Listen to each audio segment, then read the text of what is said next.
ते बघा मस्त अशी पुरी आहे ना करून तयार आहे आणि बघू शकताय अगदी एकूण एक पुरी अशी फुगलेली आहे।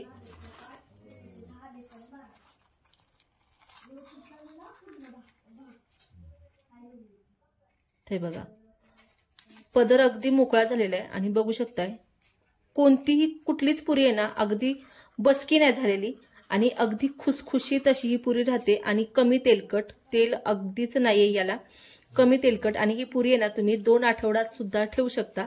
तर ही पुरी कशी केली आहे ना त्यासाठी पटकन रेसिपीला सुरुवात करूया। तर इथं ना हा एक जुडी पालक घेतलेला आहे आणि आहे ना याची ना आपल्याला कोवळी देठं घ्यायची आहेत। बघा ही अशी कोवळी देठं घ्यायची आहेत, अगदीच जी जाड जाड असतात ना ती घ्यायची नाहीये। तर ही पालक इथं स्वच्छ करून घेतलाय आणि हा ना 2 पाण्याने स्वच्छ धुवून घेतलाय। कारण यामध्ये ना बघा माती असती, पालकामध्ये ना इतर भाज्यांपेक्षा ना पालकामध्ये ना मातीचं प्रमाण जास्त असतं। तर हा पालक आहे ना आपल्याला काय करायचंय ते बघूया। आता इथं ठेवलंय पाणी गरम करायला आणि हा पालक आपल्याला यामध्ये असा घालून घ्यायचा आहे। आता यामध्ये ना आपल्याला अगदी थोडंसं मीठ घालायचंय आणि यामध्ये घालायची अर्धा चमचा साखर। तर साखर का घालायची, जो पालकाचा रंग असतो ना तो बघा चेंज होत नाही, अगदी हिरवागार असाच पालक राहतो आणि एखाद दुसरा मिनिट छान असं आपल्याला ब्लांच करून घ्यायचा आहे हा पालक। तर पालक आपल्याला असं का करून घ्यायचा आहे, जो पालकामध्ये बघा उग्र वास असतो, थोडासा कडवट सुद्धा वास असतो, यामुळे ना थोडासा तो निघून जातो, म्हणून असा पालक आपल्याला ब्लांच करून घ्यायचा आहे आणि चांगला असा हलवून घ्यायचा। आता काही जणांना प्रश्न पडला असेल की असं ब्लांच करून घेतल्यानंतर यातले न्यूट्रिशन कमी होतात का, तर नाही होत, कारण आपण याची ना प्रोसेस आहे ना कुकिंग प्रोसेस ती आपल्याला लगेच कमी करायची। तर कशी करायची त्यासाठी आहे ना पुढे काय करते ते बघा। आता इथं ना हे थंड पाणी घेतले, हे आपल्याला यामध्ये घालून घ्यायचंय थंड पाण्यामध्ये हा शिजवलेला पालक। तर शिजवलेला पालक असा थंड पाण्यामध्ये बघा घालून घेतला ना तर त्याची जी कुकिंग प्रोसेस असते ना ती तिथंच थांबते आणि हा आहे ना पूर्णपणे थंड करून घ्यायचा नाही, आपल्याला एखाद दुसरा मिनिट असं फक्त थंड पाण्यामध्ये मिसळून घ्यायचंय आणि नंतर आपल्याला लगेच काढून घ्यायचंय। आता मिक्सरच्या भांड्यामध्ये इथं मी पालक काढून घेतला, यामध्ये ना खूप सारी कोथिंबीर घालायची आणि आहे ना बघा पालक आणि आहे ना कोथिंबीरीचा आहे ना सुगंध खूप छान येतो। आता यामध्ये घालायचे आपल्याला 2 हिरव्या मिरच्या, अर्धा इंच आल्याचा तुकडा आणि यावर आहे ना झाकण लावायचंय आणि बारीक सर याची प्युरी करून घ्यायची। ते बघा तर मला ना यामध्ये थोडंसं पाणी घालावं लागलं बरं का, आणि थोडंसं पाणी घालून आहे ना मी याची बारीक सर प्युरी केली आणि कलर बघू शकताय, कलर अगदी हिरवागार असा पातीच्या कांद्यासारखा आलेला आहे आणि हा कायम कलर जर आहे ना कलर कायम राहण्यासाठी ना ही प्रोसेस जरूर करा तुम्ही पालक ब्लांच करत असताना। आता ही प्युरी आहे ना आपल्याला साईडला ठेवायची आहे। तर इथं ना हे 2 चमचे, इथं ना हे बघा 2 वाट्या गव्हाचं पीठ घेतलेले। आता यामध्ये ना आपल्याला 2 चमचे बारीक रवा घालून घ्यायचा आहे।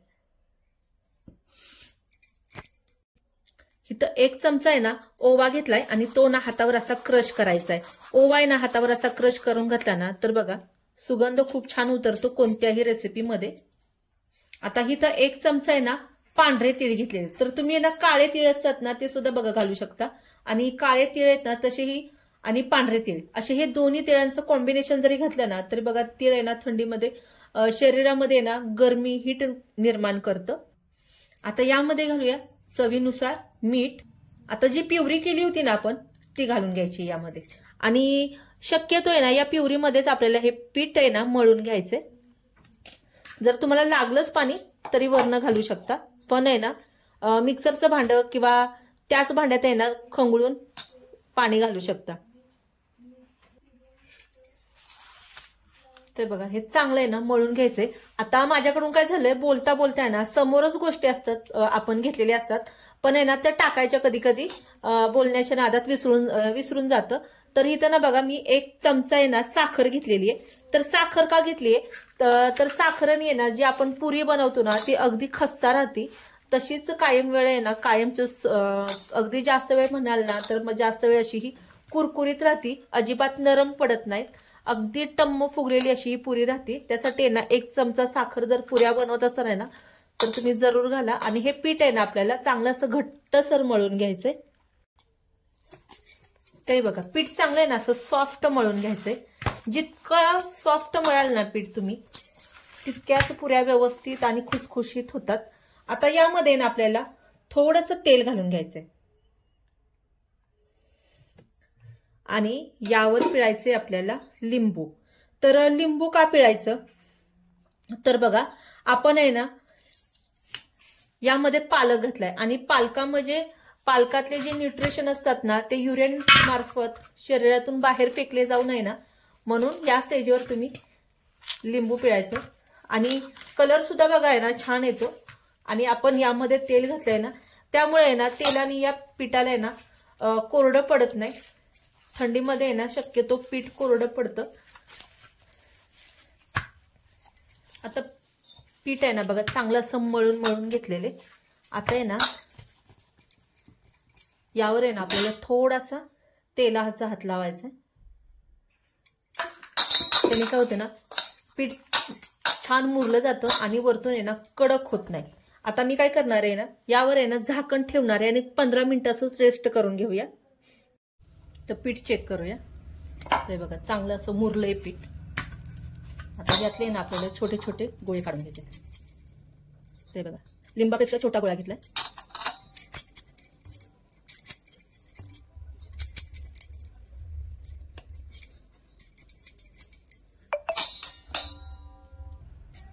इथं गव्हाचं पीठ घेतलंय आणि गव्हाच्या पिठामध्ये चांगलं असं डीप करून घ्यायचे किंवा तुम्ही तेलावर सुद्धा लाटू शकता.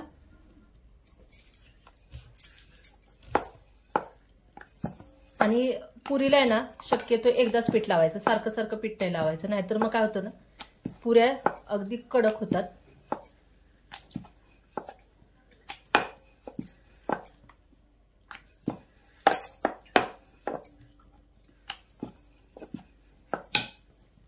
ते बघा अशी पुरी लाटून घेतली आहे मी आणि अशाच सगळ्या पुऱ्या लाटून घेते.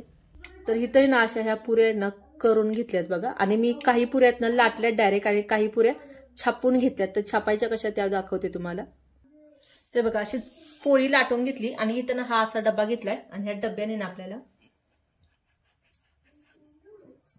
ही सुद्धा ट्रिक आहे ना अगदी पटपट होतात. ह्यानी जास्त वेळ लागत नाही.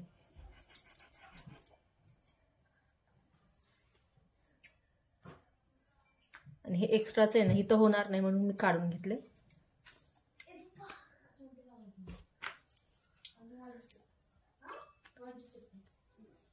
तर माझ्या इथं ना थोडासा अंधार आहे. लाईट गेलेली आहे. तो उजेड जो मोबाईलचा उजेड आहे ना त्याच उजेड करते मी. आता इथं ठेवले तेल गरम करायला आणि अगदी कडकडीत तेल गरम नाही करायचं आपल्याला. त्यामध्ये पुरी सोडून घेऊया. तर पुरी कधी ना भाजताना लो हीटवर नाही भाजायची नाहीतर मग काय होतं ना पुरी एकदम ऑइली बनती. ते बघा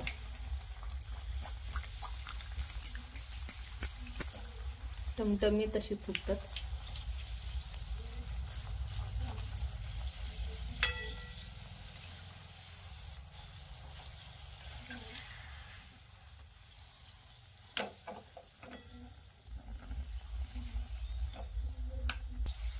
ते बघा अगदी टमटमी तशा पुऱ्या फुगतात.